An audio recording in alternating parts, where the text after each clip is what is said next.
"Mom! Mom, get away from her!" Ted's voice cracked through the icy Chicago wind as he sprinted across the marble courtyard of his lakeshore mansion. But Sheila didn't move.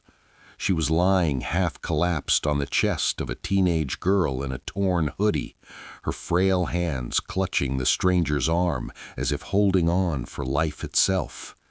The snow was coming down in thick, blinding sheets, sirens echoing somewhere in the distance. Ted's security guards were shouting, cell phones pressed to their ears, but none of it mattered. All he could see was his 70-year-old mother kneeling in the snow, tears frozen on her cheeks, whispering something he couldn't hear into the ear of the girl beneath her. "Mom, please," Ted begged, dropping to his knees beside them. His designer coat hit the slush. "What's happened? Who is she?" Sheila's lips trembled. "She saved me, Teddy. She gave me her blanket." Ted looked down then, really looked, and his breath caught. The girl couldn't have been more than 17. Her skin was ashen from the cold, her fingers blue. A faded backpack was clutched to her chest, and wrapped around Sheila's shoulders was an old plaid blanket soaked through with blood and snow. The girl's eyes fluttered open for a moment, finding his. "Is she okay?" she whispered, and then her head rolled back. That was the moment Ted Rails, the man who thought he'd already seen everything money could buy, realized he was watching someone die on his front lawn. Welcome back, family. If you're settled in and ready for this journey, subscribe now and tell me in the comments where in the world are you watching from. Because tomorrow I've got another incredible story waiting for you. Trust me, you don't want to miss what's coming. Now, let's begin. Ted Rails had built his life on control. Every meeting, every stock move, every headline about him, calculated. At 45, he was one of Chicago's wealthiest men, the kind of billionaire who could buy a penthouse for each day of the week and still have money left to fund another startup. People called him ruthless, efficient, cold. He preferred another word, focused. The Rails family owned half of downtown Chicago's commercial skyline, yet in all that glass and steel, only one thing truly mattered to Ted, his mother, Sheila Rails. She'd raised him alone after his father died, working 2 jobs until her arthritis stole her hands. Ted owed everything to her, and though he rarely said it aloud, he built his empire to make sure she'd never want for anything again. So when the nurse called that morning saying Sheila had slipped out for a walk before sunrise and hadn't returned, something inside him snapped. She was 70, frail, still grieving the loss of her best friend last month. How far could she have gone in the Chicago cold? He ordered his driver to warm the rolls and told security to comb the nearby streets. But before they could even start, a call came over the intercom. Someone is at the gate. "Sheila Rails is outside. She's collapsed with another woman. We need an ambulance now." That was 10 minutes before Ted found himself on his knees in the snow, holding his unconscious mother and a dying teenager. But the story didn't start there. It started hours earlier, with Serena Johnson, 17, homeless and hungry, walking the frozen streets of South Side Chicago, clutching a thrift store backpack to her chest. She'd aged out of foster care 2 months ago. Since then, she'd slept wherever she could, bus shelters, laundromats, abandoned stairwells. Every morning she told herself she just had to survive one more day. That morning she had $5.26 left and a pair of thin sneakers soaked through from the slush. She'd spent the night near Union Station, curled under a newspaper rack for warmth, but her hands were still trembling from the cold. As she crossed Michigan Avenue, the wind whipped so hard it stole her breath. She stopped at a bakery window, watching people sip lattes and laugh, her reflection blurred behind the glass. For a moment she imagined stepping inside, just to feel human again. But that fantasy ended when her stomach growled. She couldn't afford even a coffee. So she kept walking. When she reached Lakeshore Drive, she spotted something strange. A woman, gray-haired and elegant, wandering barefoot across the park in her nightgown. Serena blinked, sure she was seeing things. Nobody sane walked outside dressed like that in January. "Ma'am," she called softly, approaching. "Are you okay?" The woman turned, confused, clutching a small photo frame to her chest. I have to find my son. Teddy, he's waiting for me." Serena's heart dropped. The woman was shaking violently, her skin pale. "Let's get you somewhere warm, okay? There's a bench over there." She guided her under a bridge, away from the worst of the wind, and wrapped her in the only thing she had left, a plaid blanket her grandmother had given her the day she entered foster care. It was thin, frayed, but it was all she had. As she tucked it around Sheila's shoulders, Serena's own arms turned purple from the cold. "You're going to be all right," she said softly. "We'll figure out where you live." Sheila smiled faintly, eyes glazing. "You remind me of my boy, always helping everyone but himself." They sat there for hours as the temperature dropped below freezing. Serena kept talking to keep the woman awake, about the foster homes, the library she hid in to stay warm, the dreams she still held on to, even when life gave her none. By the time the storm hit, Serena was shaking uncontrollably. She tried to stand, but her legs gave out. The world tilted. "Stay with me," she murmured to Sheila, though she could barely hear her own voice. That's how Ted's security team found them, curled together under a bridge, one woman's blanket wrapped around both bodies, the younger shielding the elder from the storm. You know, family, sometimes the people with the least give the most. If you've ever seen someone struggle and looked away, ask yourself, what if that person was your mother, your sister, your child? Because kindness isn't about wealth, it's about sight, the ability to see the invisible.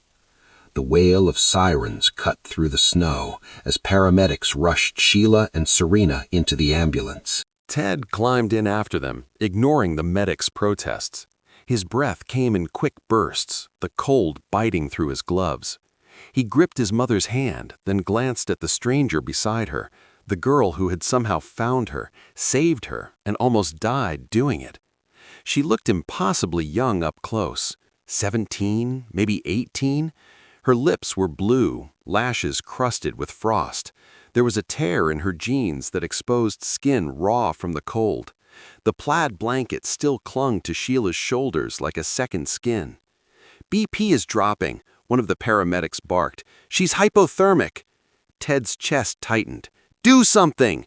"We are, sir," the medic said evenly. "We'll stabilize her if we can, but she's been out there a long time." Ted swallowed hard, staring at the girl's still face. Why would anyone risk their life for a stranger? For my mother? At Northwestern Memorial Hospital, the two were rushed into separate rooms. Sheila was awake but weak. Serena was unconscious, wrapped in heated blankets, IV lines running from her arms. Ted paced the hallway for hours. He canceled meetings, turned off his phone, ignored every call from his board. Nothing mattered except the question running through his head. Who was that girl? When the doctor finally emerged, Ted nearly collided with him. "She'll make it," the doctor said, "but she needs rest, food, warmth, and time. Severe hypothermia, mild frostbite. Honestly, if she'd been found an hour later, she wouldn't be here." Ted exhaled shakily. "What about my mother?" "She's fine, thanks to that young woman. If she hadn't wrapped her up and kept her awake, Mrs. Rails wouldn't have survived the cold." Ted turned toward the glass window of the recovery ward. On the other side, Sheila lay asleep, her color returning to her cheeks. Across the hall, Serena was motionless, her heart monitor beeping steadily. He whispered, "You saved her, kid. You saved my mom." The next morning, Ted brought flowers to his mother's room. Sheila was sitting up, sipping tea. The plaid blanket was folded neatly on her lap. "Teddy," she said softly, I want to see the girl. She's resting. The doctors said. Sheila's gaze was steady. I said, I want to see her. Ted hesitated, then helped her into a wheelchair and rolled her into the recovery room. Serena stirred as they entered, her eyelids fluttering open. Sheila reached for her hand. You don't know me, dear, but you saved my life. You gave me warmth when you had nothing. Serena's voice was faint. Anyone would have done the same. Ted spoke for the first time, his voice thick. No, they wouldn't have. Most people would have walked away. Serena looked at him, and for a second he saw past the dirt and exhaustion, saw courage, defiance, a kind of quiet dignity that didn't belong to someone used to pity. Where do you live? Sheila asked gently. Serena hesitated. Nowhere, not really. I aged out of foster care, been sleeping wherever's safe. Ted felt something twist inside him. He'd spent millions on charity galas, tax write-offs dressed up as good deeds, but here was a girl who had nothing and had given everything. Sheila, he said quietly, we'll make sure she's taken care of. His mother's eyes softened. Good, because that's what decent people do. Later that day, Ted signed papers to cover Serena's medical bills. When the nurse handed him the clipboard, she said, she asked for this to go to you. It was the plaid blanket, freshly laundered, folded neatly in a plastic bag. A note tucked inside read, give this back to your mother. It's hers now. Ted stared at the handwriting, small, careful, determined. He couldn't remember the last time something so simple made his throat ache. Family, sometimes kindness costs everything, and yet it's the only currency that never loses value. When was the last time you gave something away? Not because you had extra, but because someone needed it more. Think about that. Ted Rails wasn't used to feeling powerless. He could move markets with a signature, but sitting in that hospital chair, watching the girl who saved his mother struggle to stay warm under a mountain of blankets, he felt smaller than he'd ever felt in his life. When Serena finally woke up fully, the doctor gave Ted a quiet nod. She was stable enough for visitors. Ted stepped inside, holding a coffee he knew she probably couldn't afford, but would appreciate. Hey, he said softly, thought you might want something warm. Serena looked at the cup, then at him. You don't have to. He interrupted. I know, but I want to. She hesitated, then accepted the cup with trembling hands. How's your mom? She's good, thanks to you. He sat down, searching her face. Why did you do it? She frowned slightly. Do what? Stay out there? Give her your blanket? You could have died. Serena shrugged. She was lost, scared. I couldn't just walk away. Ted exhaled, the simplicity of her words cutting deeper than any speech. Where do you live? He asked quietly. She smiled faintly. Hospital, I guess, till they kick me out. He swallowed the guilt rising in his throat. That's not what I meant. I know, she said quietly. I don't have anywhere, Mr. Rails, but it's okay. I've been worse. Ted was silent for a long moment. Then he said something that surprised them both. Not anymore. You'll stay with us until you figure things out. Serena's eyes widened. I can't. Yes, you can, Sheila's voice came from the doorway. Ted turned. His mother was standing there, leaning on her cane, determination in her eyes. You saved my life, young lady. The least we can do is give you a safe place to rest yours. Serena looked between them, uncertain. People always say that, then change their minds. Then let us prove we won't, Sheila said simply. That night, Serena walked into the Rails estate, one of the largest properties in Lakeview, overlooking the frozen shimmer of Lake Michigan. Chandeliers glowed above marble floors, and the scent of roasted chicken filled the air. She stopped at the doorway, clutching her backpack. This place is huge. Big houses mean little if there's no heart in them. That's been our problem for a while. Ted looked away, pretending not to hear the jab. They showed Serena to a guest room. Soft bed, clean sheets, heat that didn't hum and rattle like the radiators and shelters. She ran her fingers across the comforter, tears stinging her eyes. When she finally lay down, the silence felt foreign, too safe, too warm. She cried quietly, not from sadness, but from disbelief. Over the next few days, the mansion began to change. Ted noticed it first in the small things. Sheila humming while cooking with Serena, the sound of laughter echoing through the halls. For the first time in years, the house felt alive. Serena helped in the kitchen, in the garden, wherever she could. She didn't ask for anything, just helped. But one evening, Ted found her sitting alone on the back patio, staring out at the lake. "You okay?" he asked. She nodded, then hesitated. "It's weird having people care. I keep waiting for it to disappear." Ted sat beside her. "You've had people disappear before, haven't you?" She looked down. "All my life. Parents, foster homes, friends. I learned not to expect anything." He studied her for a long time. "Then maybe it's time you start expecting more." Serena smiled sadly. "Why? So it hurts more when it ends?" "Because it might not end," he said quietly. For the first time, she looked at him with something new. Trust. Fragile, uncertain, but real. You see, family, some hearts don't need fixing. They just need to be believed in. If you've ever stopped trusting because the world broke your faith, maybe this is your reminder.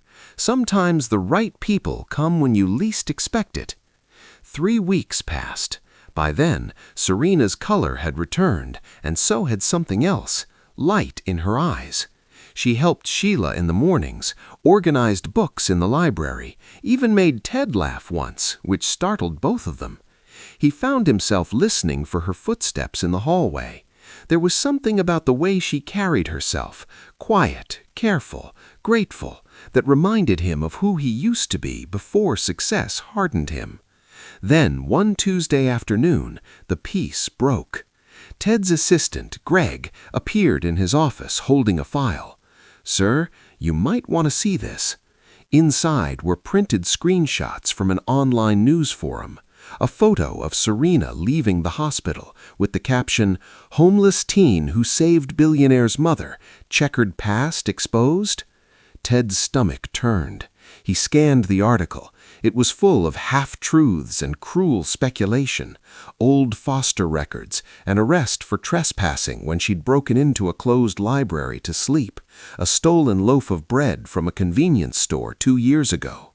The comments were worse. "Typical scam artist. Bet she planned it to get rich.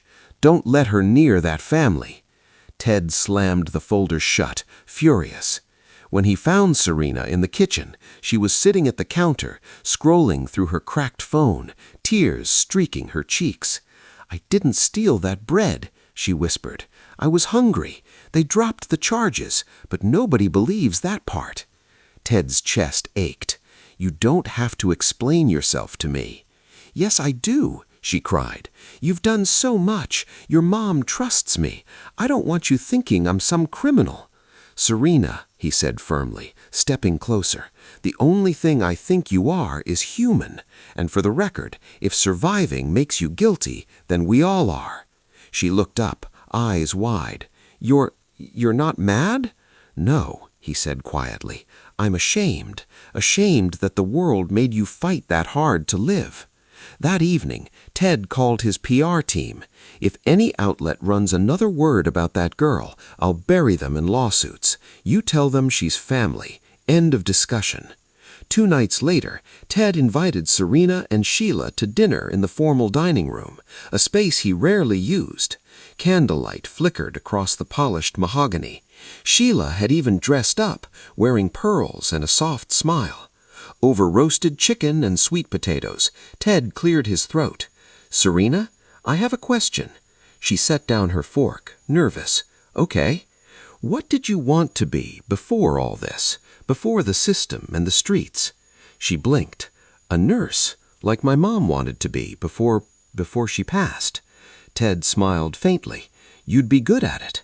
"Yeah," she said softly, "but I never even finished high school." "Then we'll fix that," Sheila said instantly. Serena laughed weakly. "You make it sound simple." "It is, Ted said. "I already spoke to the director at Lakeshore Academy. They offer GED and nursing assistant training. You start next month." Serena froze, fork midair. "You did what?" "You saved my mother's life," Ted said. "Now let us help you build yours." Her eyes filled. "Why? Why are you doing this?" Sheila reached across the table, taking her hand. "Because you reminded us what compassion looks like, dear, and we refuse to let the world forget you deserve it too." Serena tried to speak, but could only nod, tears streaming silently. That night, when she went to bed, she placed her grandmother's pendant, the only thing she still had from her family, on her nightstand and whispered, "I think I'm finally home." But just as her life began to heal, the world came for her again. A week before classes started, paparazzi swarmed the mansion gate. Headlines screamed, "Raw's billionaire adopts street girl? Real or redemption PR stunt?" Ted watched from his office window, jaw tight. Cameras flashed through the iron fence as reporters shouted Serena's name like it was a scandal instead of salvation. Inside, Serena sat curled on the couch, trembling. Sheila rubbed her shoulders gently. "Ignore them, dear. They don't know you." Serena shook her head. "It's not just them, Mrs. Rails. It's the internet. They found my old group homes, pictures, everything. They're saying I'm some manipulator who planned all this." Sheila's voice softened. "You know that's not true." "I do," Serena whispered, "but it still hurts."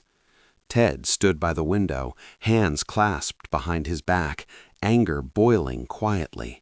He'd spent years controlling his public image, charity events, political donations, magazine covers. Now, for the first time, he didn't care how he looked. What mattered was her. "She doesn't owe them anything," he said coldly. "They weren't there in that snow." Sheila looked at her son. "Then show them. Show them who she is." That night, Ted arranged something extraordinary. When Serena came downstairs for dinner, the living room was transformed. Cameras, microphones, a small stage. A live stream had been set up on the Rails Foundation's YouTube channel, watched by hundreds of thousands. "Ted, what is this?" she asked, panic rising. "Your story," he said softly, "told your way." "I can't. People will twist my words." "Then let them," Sheila said gently from her chair. "Truth doesn't fear noise." Serena hesitated, heart pounding. She looked at Sheila, then at Ted, then at the blinking red light of the camera. Slowly, she stepped forward. "My name is Serena Johnson," she began, voice shaking. "I'm 17 years old, and 3 weeks ago I found a woman lost in the snow." She took a breath. "I didn't know who she was. I just knew she was cold and scared. I gave her my blanket, my jacket, everything I had. I thought we were both going to die that night, but we didn't, because kindness doesn't die easy." Ted watched, his throat tightening. She wasn't performing. She was living her truth in front of the world. "I grew up in the foster system," Serena continued. "I've made mistakes. I've been hungry. I've been invisible. But I'm not ashamed of surviving, because survival taught me empathy. It taught me that sometimes the person you save ends up saving you right back." The chat window exploded. Hearts, messages, tears. People typing, "I'm crying. She's a hero. God bless this girl." Serena wiped her eyes. "I don't know what comes next, but I know this. If you see someone hurting, don't walk away. Don't judge. Just stay. You might save a life, and maybe your own." She stepped back, trembling. Ted walked to her, took her hand, and faced the camera beside her. "My mother is alive because of this young woman," he said. "She didn't ask for anything. She didn't expect anything. She just acted out of love. And if you can't see the hero in that, then maybe you've forgotten what it means to be human. He looked straight into the lens. We live in a world that celebrates wealth more than compassion. Maybe it's time to change that. The video went viral overnight. By morning, it had 18 million views. The comments turned from cruelty to reverence. People donated to shelters, volunteer groups, and foster youth charities in Serena's name. Hashtag #StayLikeSerena trended across the country. But more importantly, the noise outside the mansion was gone. The paparazzi had left. What remained was peace. 3 days later, Serena started her first day at Lakeshore Academy. Ted drove her himself. She sat in the passenger seat, backpack on her lap, staring out at the Chicago skyline. "You didn't have to do all this," she said. Ted smiled faintly. "You didn't have to save my mother either." She laughed softly. "Guess we're even then." "No," he said, his eyes warm. "Not even close." At the school entrance, she turned to him. "You think I can actually do this? Be a nurse someday?" He looked her straight in the eye. "Serena, you already saved a life. You're just getting the degree to prove it." She smiled, that first real smile he'd ever seen from her, bright and unguarded. "Thank you, Mr. Rails." "It's Ted," he said. "You've earned that much." Sometimes, family, the richest people aren't the ones with money in their banks. They're the ones who still have warmth in their hearts. If Serena's story reminded you what kindness can do, let it change something in you. Don't scroll past compassion. Stay. Listen. Be that person who doesn't walk away. Months passed, and Chicago's bitter winter melted into a soft, forgiving spring. The snow was gone now, replaced by blossoms on the magnolia trees outside the Rails mansion. Inside, laughter had become a regular sound. Serena was thriving.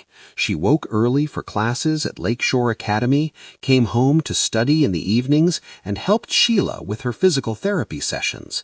The house staff adored her. Ted, Joe still busy with his empire, made sure to be home for dinner whenever Serena cooked her grandmother's favorite recipes: gumbo, cone bread, collard greens. Each meal turned into something more than food. It was community. It was healing. One evening, as they sat around the table, Sheila reached for Serena's hand. "Dear, I have something for you," she said, pulling out a small velvet box. Serena opened it slowly. Inside lay a delicate silver necklace, a charm shaped like a heart wrapped in a flame. "It was my mother's," Sheila said softly. "She gave it to me when I left home, said it would remind me that compassion is what keeps us warm. I think you understand that better than anyone." Serena's eyes shimmered. "Mrs. Rails, I can't accept this." "Yes, you can," Sheila insisted gently, "because now you're family." Serena wiped her tears and hugged her tightly. For a long moment, neither of them spoke, just two souls who had saved each other in different ways. That summer, Serena received her GED certificate. She'd not only passed, but earned one of the highest scores in her class. Ted and Sheila sat in the front row of the small ceremony, clapping louder than anyone else when her name was called. After the ceremony, Ted pulled her aside. "I have something to show you." They drove through the city until they reached the South Side, a neighborhood Serena hadn't been back to since she was a child. There, on a quiet street lined with community centers and playgrounds, stood a new building still under construction. On the front gate hung a sign, "The Serena Johnson Center for Hope," a program by the Rails Foundation for homeless youth and foster teens. Serena froze, eyes wide. "What? What is this?" Ted smiled. "You inspired it. You said once that being invisible hurts more than being hungry. So we're building a place where no one has to feel invisible again." Serena covered her mouth, overcome. "You named it after me?" He nodded. "Because you reminded us what real wealth looks like." She shook her head, tears spilling. I didn't do any of this for recognition. I just wanted to help. I know. That's exactly why your name belongs on that wall. By fall, Serena had started nursing school on a full scholarship. She still lived with Sheila and Ted, though she insisted on working part-time at the new center, tutoring foster teens, organizing food drives, mentoring others who had gone through what she once did. One afternoon, as she was finishing her shift, a young girl came into the center, maybe 15, hair braided, eyes wary. She looked exhausted, clutching a trash bag of clothes. Serena approached gently. Hey, I'm Serena. You new here? The girl nodded slowly. They said you could help. I got kicked out of my foster home. I don't got anywhere to go. Serena's heart tightened. It was like looking into her past self. You hungry? She asked. The girl nodded again. Come on, Serena said, smiling softly.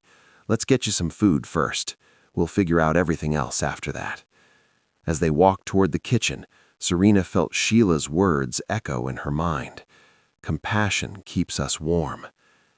That night, when Serena got home, she found Sheila asleep in her chair and Ted reading the paper. He looked up, smiling. Long day? The best kind, Serena said, kicking off her shoes. We helped a new girl today. Reminded me of, well, me. Ted folded the paper. You've come a long way, Serena. She laughed. Guess I have. He studied her for a moment. You ever think about what you'd say to that 17-year-old version of yourself, the one out in the snow that night? Serena thought for a long time before answering. I'd tell her it's okay to stay kind even when the world isn't, that one day that kindness will bring her home. Ted smiled. I think you already did. That December, exactly 1 year after the night that changed everything, the Rails family gathered outside under a gentle snowfall. Ted unveiled a bronze plaque near the front gate, right where Serena had first found Sheila collapsed in the cold. It read, In honor of compassion, for the night kindness defeated the cold. Serena Johnson and Sheila Rails, December 12th. As the snow drifted softly around them, Sheila took Serena's hand. Do you realize, dear, she whispered, that if you hadn't stopped that night, we wouldn't be standing here now. You didn't just save me, you gave us all a reason to believe again. Serena smiled, her breath fogging in the winter air. You gave me the same thing. You gave me home.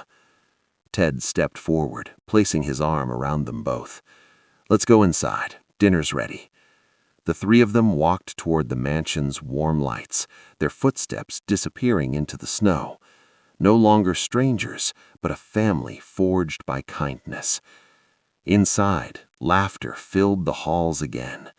The kind of laughter that comes from knowing you've survived, you've been seen, and you finally belong. And outside, under the quiet Chicago snow, the plaque gleamed, a reminder to anyone who passed that even one small act of compassion can change the course of many lives. If this story touched your heart, don't let it end here. Somewhere out there tonight, someone is cold, hungry, and unseen, and maybe all they need is your kindness to find their way home. Subscribe and stay with us, because stories like this remind the world that love still wins, one act at a time.